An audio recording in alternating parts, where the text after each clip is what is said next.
Assalamualaikum warahmatullahi wabarakatuh. Perkenalkan, nama saya Lena Ismawati, Prodi S1 Ilmu Gizi, Fakultas Kesehatan, Universitas Nahdlatul Ulama. Di sini saya akan mereview jurnal untuk memenuhi tugas mata kuliah metode penelitian gizi yang dibimbing oleh Bapak Imam Syaputra Yamin, SKM MPhil.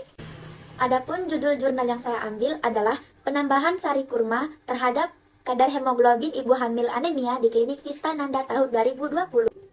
Adapun penulis dari jurnal tersebut adalah Natasha Fardilah M, Atik Ridawati, dan Laila Ulfa. Penerbit dari jurnal tersebut adalah Jurnal untuk Masyarakat Sehat atau biasa disebut dengan Jukmas yang terbit pada tahun 2020. Adapun rumusan masalah dari jurnal tersebut adalah anemia pada ibu hamil dapat meningkatkan resiko kelahiran prematur, kematian ibu dan anak, serta penyakit infeksi. Anemia defisiensi pada ibu dapat mempengaruhi pertumbuhan dan perkembangan janin atau bayi saat kehamilan maupun setelah melahirkan. Presentasi tertinggi sebesar 84,6% anemia pada ibu hamil terjadi pada kelompok umur usia 15-24 tahun.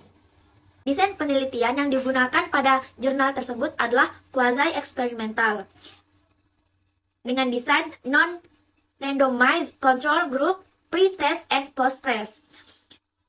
Penelitian ini melibatkan dua kelompok, yaitu kelompok perlakuan atau penerima sari kurma dan tablet FE. Sedangkan kelompok kontrol adalah kelompok yang hanya menerima tablet FE. Penelitian dilakukan dengan mengukur kadar hemoglobin sebelum dan sesudah intervensi.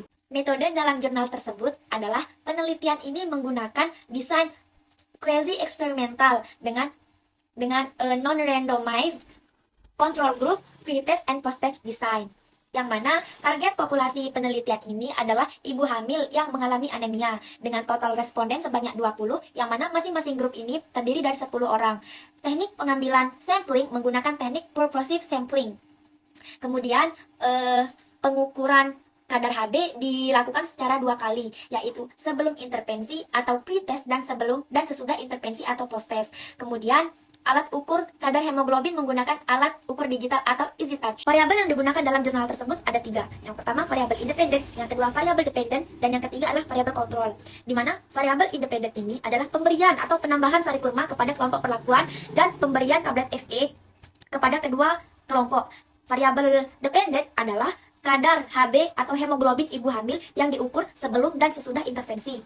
Dan variabel kontrolnya adalah hal-hal lain yang mempengaruhi kadar hemoglobin ibu hamil seperti usia, pekerjaan, terus pendidikan, dan juga jumlah hamil sebelumnya yang dimana dilakukan secara wawancara.